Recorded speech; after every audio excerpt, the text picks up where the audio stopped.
All right, let's dive into one of the most powerful tools you can have in your back pocket as an investor. Today, we're going to break down the FinMagine Price Analysis Tab into a super simple 3-point checklist that anyone can use to make smarter, more confident decisions.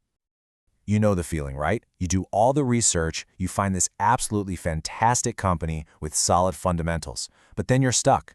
You're staring at the price chart, asking that million-dollar question, is now the right time to pull the trigger?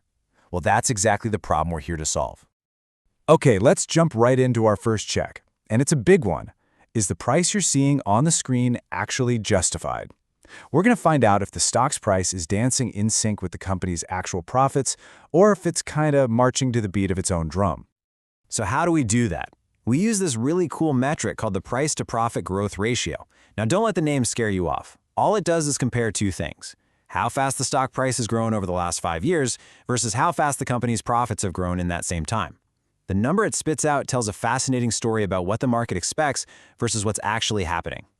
And the beauty of this is that the tool does the heavy lifting for you. It puts the ratio into one of 3 easy-to-understand buckets. If it's below 0.7, the price is catching up to profits. That could be a sign it's undervalued. Between 0.7 and 1.3, things look fairly valued. But if that number climbs above 1.3, the price is running ahead of the business, and that, my friends, is a major red flag. And here's where it gets really interesting. Let's look at a real-world comparison. Over on the left, we have Bajaj Finance. Its profits have been rocketing up at 26% a year, but the stock price, it's kind of lagging behind at just 12%. So its ratio is a low 0.46. It's catching up. Now, flip over to Titan on the right. Its price has grown at 23%, but its profits have only grown at 17%. With a ratio of 1.35, the price is clearly running ahead. Two great companies, but two completely different stories. All right, so we've checked the valuation. Now for check number 2. Is this the right season to buy? You know, some businesses have these natural ups and downs. Understanding their rhythm can be your secret weapon for timing your entry and, more importantly, for not freaking out when a predictable dip happens.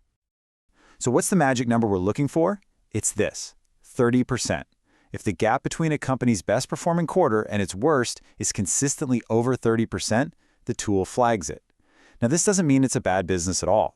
It just means it has a predictable pattern, a season, that we can actually use to our advantage. And this is what it looks like on the platform.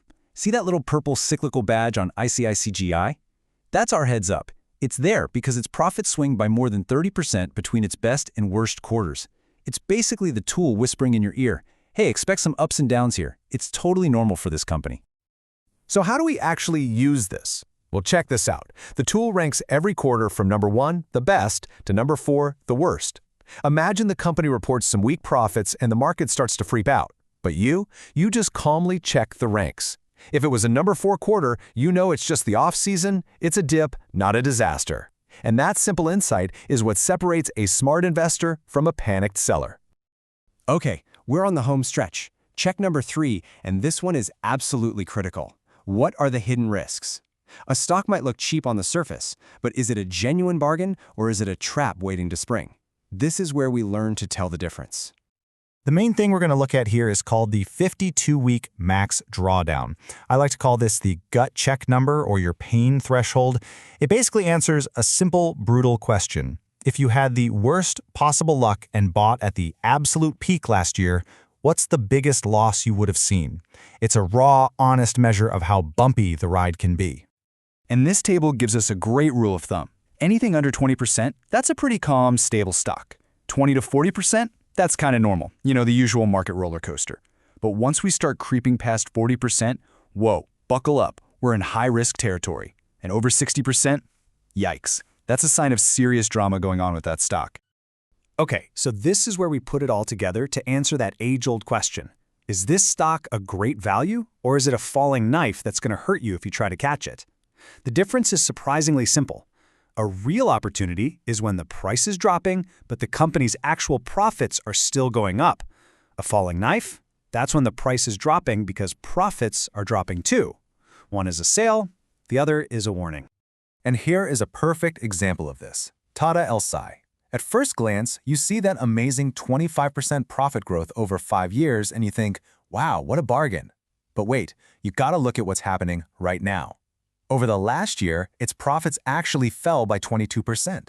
See? The price drop isn't some random market panic, it's a reaction to the business getting weaker. That is a textbook falling knife. So, we've done the work. We've looked at the price, we've looked at the season, and we've sized up the risks. Now for the best part. Let's bring it all together and see how this turns a bunch of data into a real, concrete decision. This matrix right here is basically your cheat sheet. Let's walk through it. See that top row? You've got a stock that's catching up, it's near its low for the year, and the risk is manageable. I mean, that's practically screaming strong buy candidate. And then you look at the bottom row. The price is running ahead, it's near its high, and the risk is high? That's a big old nope, a super risky time to jump in. And just to really nail this down, let's go back to our two companies from the beginning. Bajaj Finance, it's catching up, and it's trading safely in its mid-range. That looks like a pretty sound strategy. Titan, on the other hand, running ahead and near its 52-week high. The framework makes it crystal clear. One is a potential opportunity, the other is a high-wire act. Look, if there's just one thing you remember from this whole explainer, please let it be this simple rule. You buy when the stock price is going down, but the company's profits are still going up. And you stay away when the price is going down because the profits are also going down. That's it. That's the secret sauce. So there you have it, the investor's three-point check. Is the price justified? Is it the right season? And what are the hidden risks? But this framework is only as good as how you use it. So now it's your turn. I want you to think about your own portfolio. Go ahead, apply this check. Which one of your stocks is that hidden gem? And which one is the falling knife you didn't see coming?